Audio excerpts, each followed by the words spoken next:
Hey, so I want to continue our conversation on the theme of everybody needs a coach. And we've focused on leadership, of course. There's a couple different kinds of leadership. There's the way we lead ourselves, and then there's our ability to lead other people. Successful leadership always comes down to the strength of our relationships.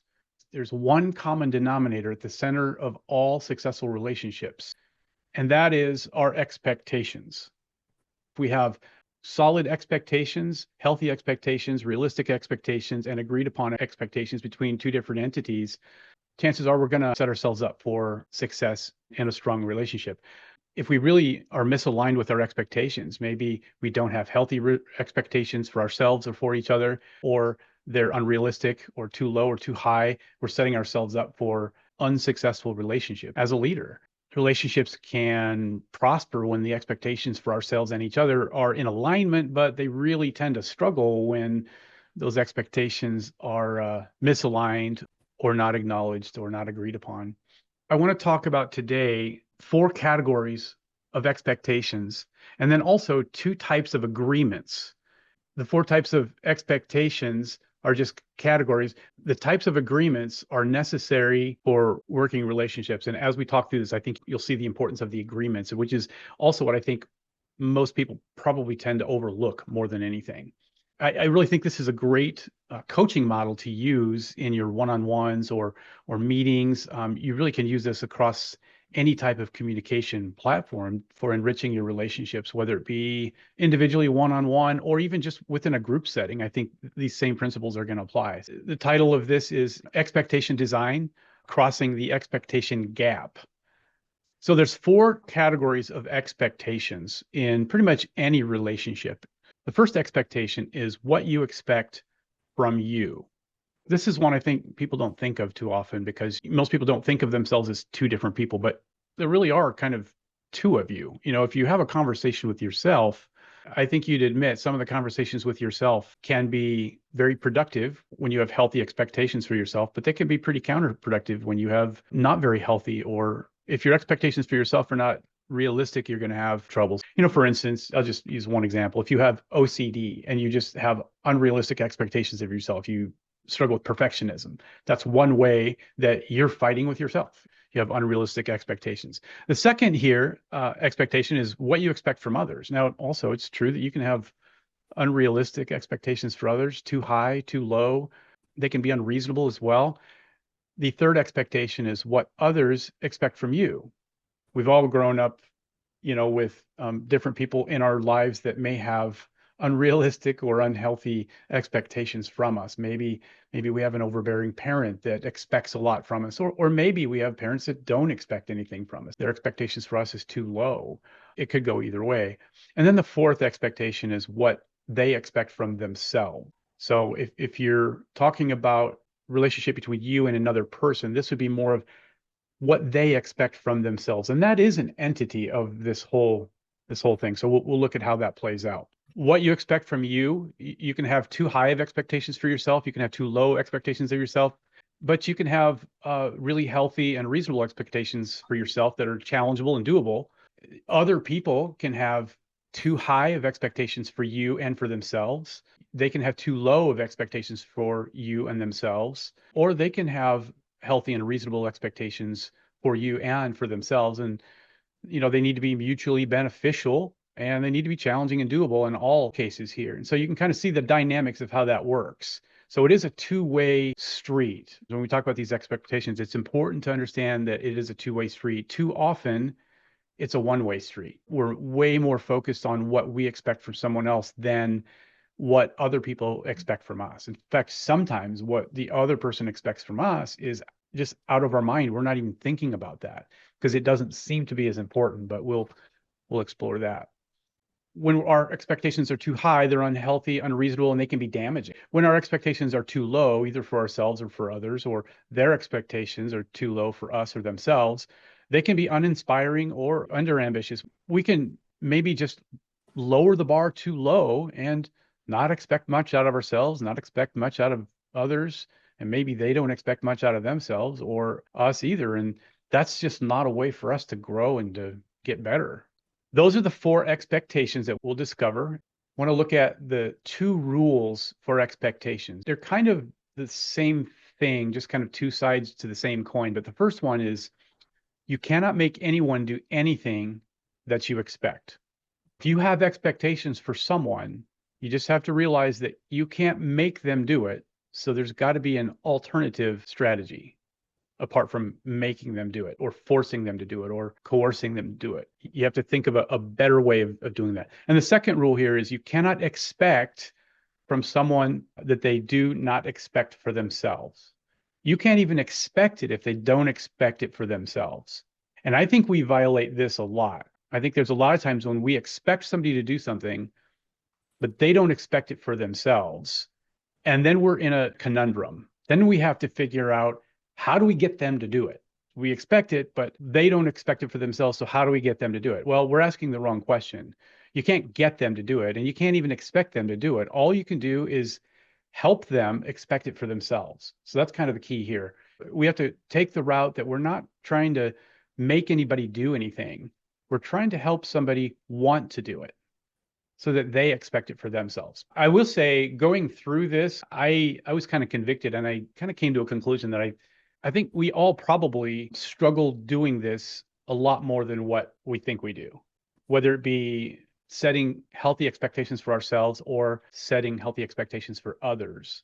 As we go through this, when you're considering these things, don't be thinking about the other person. Yeah, they need to do this. Yeah, they need to do that. They're not doing this right. Think about how we struggle on that. Put it in a first person so that you can focus on what you have control of and what you can do to help other people adjust their expectations properly. Those are the rules for expectations. Now I want to talk about the two agreements. Agreement number one has everything to do with what you will do. So this is about how you respond. The first is what you expect from you and what others expect from you. So this is all about how you're going to respond to both of those. So the whole idea is that the agreement is that what you expect from you is the same as what others expect from you. Okay. Now, what I'm not saying is that always do what other people are expecting from you. That's not what I'm saying. I'm just saying that they do have to agree, and you'll see how that works in a minute. The second agreement then would be what they will do, right? This is how they respond to these two expectations, and that is what you expect from them, what you expect from the other, and what they expect from themselves. If this doesn't take place, then we're going to struggle. It's not an agreement then. It's just difference of opinions, right? It's just we just all agree to disagree. If in all of our relationships and everything that we do, we just always agree to disagree. We're not really going to be on the same page with hardly anything. Let's look at these from the flip side, from disagreements. What happens if what you expect from you is not equal to what others expect from you? So what if you don't expect from you the same thing that others expect from you? If you don't expect of yourself what other people are expecting from you, what's the problem? What's that going to look like? Like if my supervisor expects me to be on time every day, but yet I don't really have that expectation for me, it's not really important for me to do that, then I'm going to operate on my own terms, and it's not really going to have much to do with what my supervisor expects from me.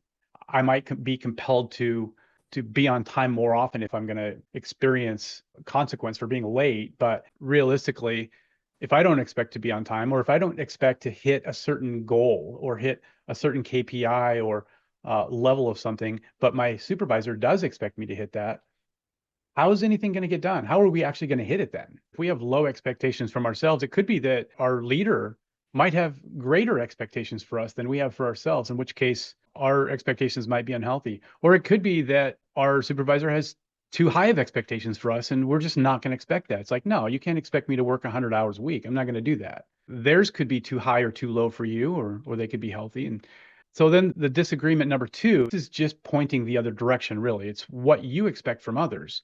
So if what you expect from others does not align, or there's not an agreement with what they expect from themselves, then we can have a misalignment there too. As a leader, these are the ones that are the most frustrating. The expectations that we have that aren't being acknowledged by the other person. We can just jump to conclusions like, well, they just don't care, or they just can't do it. We might have high expectations for someone, and then when they don't meet it, we just lower our expectations. Well, I tried, but they can't do it, so now I don't expect them to do anything. And so you adjust your expectations, and maybe you go from one unhealthy expectation of expecting too much from them, or even if it's a healthy expectation and they don't do it because they don't expect it out of themselves, and we just lower our expectations. Why do we do that? Why don't we just keep our expectations healthy and then work to help them with their expectations? But we don't do that. Oftentimes we just go into boss mode instead. We just try to force it to happen instead of working with their own expectations. So anyway, those are the two disagreements. And of course, the flip side is the agreements. Ideally, we want what we expect from ourselves to equal what other people expect from us. Now, of course, that's going to take some adjustment. It's not just automatic, but there's work to do in order to get these two sides of the equation to be equal.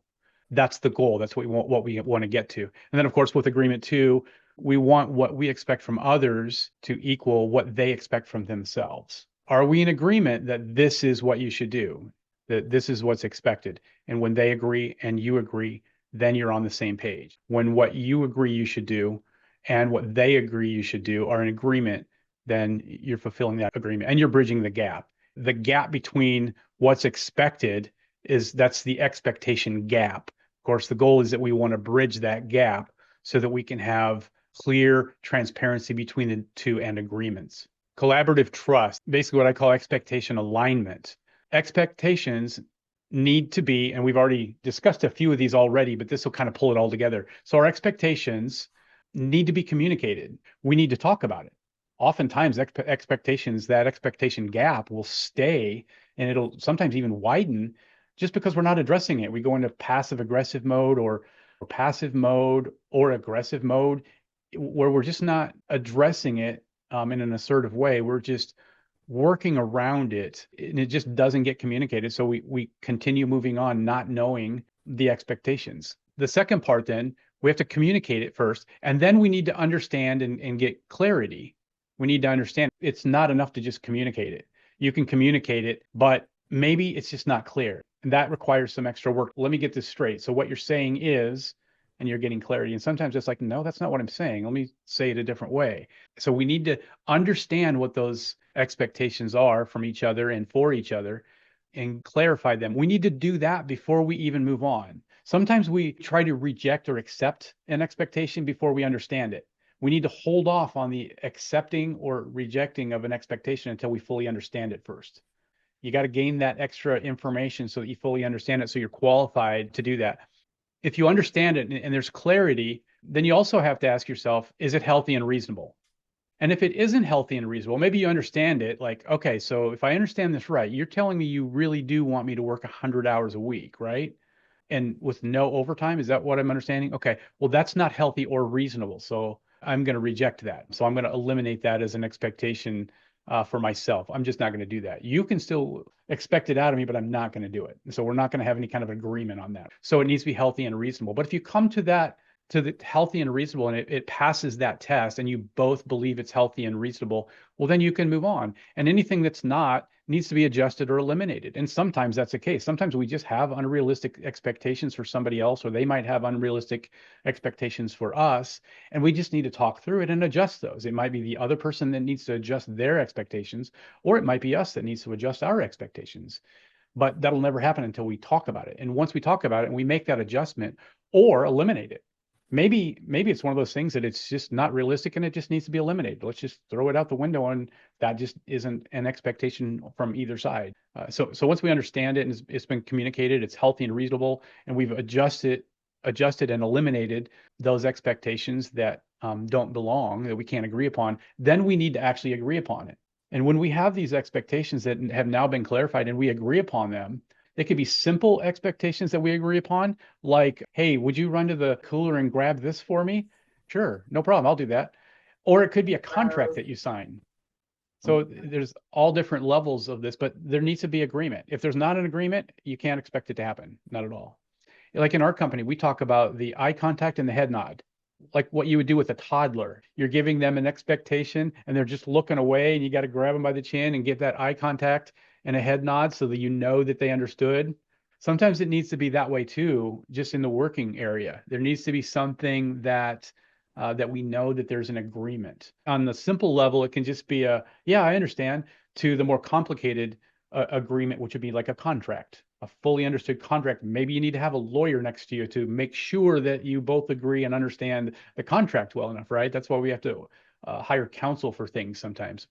And then once it's agreed upon, then we need to commit to it. And then we have to be accountable for that. So this involves inviting the other person to hold you accountable. Nobody wants somebody to hold them accountable to something that they haven't invited them to do so. And then, of course, nurtured. That agreement needs to be nurtured, meaning revisited. I've summarized it here a little bit too. So communicated, not passive or aggressive. It needs to be understood and clarified, leaving no uncertainty, healthy and reasonable. It needs to be adjusted and eliminated, a win-win when possible. Now, sometimes, in extreme situations or disciplinary reasons, sometimes as the leader, you just have to win that battle and the other person has to lose it. And even if they don't agree upon it, it's something you might have to deal with later, going into the next level of discipline or coaching or termination, whatever it might be. But it has to be adjusted or eliminated and then agreed upon. Sometimes when somebody's really struggling in their performance, you sit down and you re-clarify the expectations and let them know that what needs to be expected, and they need to agree to it. They have to agree to it in order for it to work. If they don't agree to it, if they just say, no, I'm not going to improve, well, then, maybe you just need to eliminate the position or have them move on to something that they do agree to with somebody else that's more agreeable that they can work for, right? But then once you get that agreement, you got to commit to it and you got to honor your agreement. And then you move into the accountability where it's a mutual invitation and transparency. This is important. You have to have this. There has to be accountability. If a person enters into an agreement with somebody about something of what is going to happen or what should be expected, there just has to be accountability. Without accountability, you're just never going to have trust. And this is a struggle for some people. Some people really don't like accountability. Most of the time, it's because they did not invite it. But something magical happens when you invite somebody to hold you accountable. It doesn't hurt anymore when they do. When somebody criticizes you or brings up something that you need to improve on or points out a flaw that you have and you didn't ask for it, nobody likes that. And we'll be quick to be defensive. But when you invite it from somebody that's trusted and somebody that you have an agreement with and they bring it up, you know that you already talked about that. You've already gone down this route. And so it's already been invited, so it doesn't hurt. Now you know you're just living up to your word at that point. Having a commitment to nurture that relationship, whether that means once a month you've got a coaching session, you're going to revisit these things and talk about these agreements, and or if it's something more urgent that needs to be dealt with but you can't deal with in the moment, you might have to send them home and say, okay, we're going to talk about this Monday, come into work early and we got to deal with this, we got to get back on agreement because something isn't working. But you've got to have a scheduled time or a regular time that you actually set this apart so that you actually can nurture these agreements. Coaching sessions are a great way to do this. Orientation time. You've just got to have orientation be something that all of the expectations are flushed out ahead of time. And then you nurture that all the way through the orientation and the training process so that there's a lot of transparency back and forth. You've got worksheets that are part of that you've got here. The agreement questionnaire that you can ask yourself on both sides of the equation here will kind of guide you through this process. We've got the agreement worksheet that you can use for a worksheet to sit down one-on-one with somebody and map out what I expect for myself, what they expect for me, what I expect for them, what they expect for themselves, and to take these expectations and hone them into a set of agreements. Agreements number one of what's expected for my actions, and then agreement number two, what's expected for their actions. And then this is a worksheet you can use. This last page here is just areas of expectations for your worksheet. If you want any ideas on what you can talk through.